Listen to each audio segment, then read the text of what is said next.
Hey guys, so I got 3 new cubes right here. So here's the Macaron Meilong, the Meilong M, and the RStream 2020.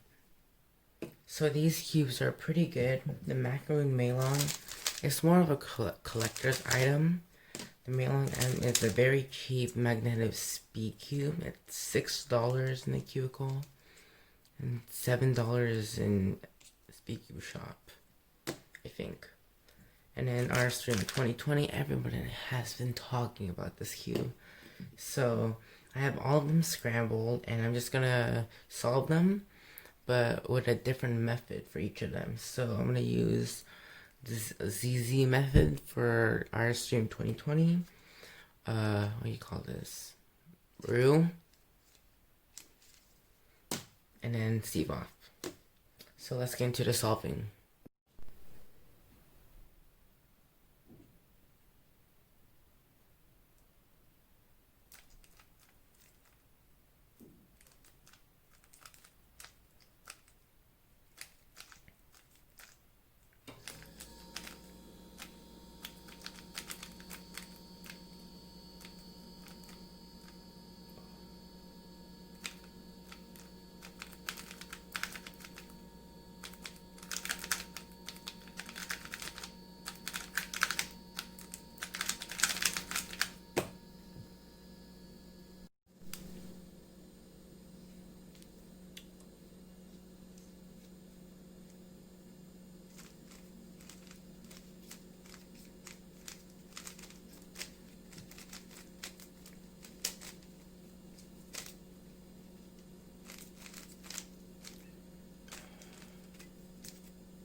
Hope you guys enjoyed the video. I'm gonna have written reviews for all of these cubes in the description down below.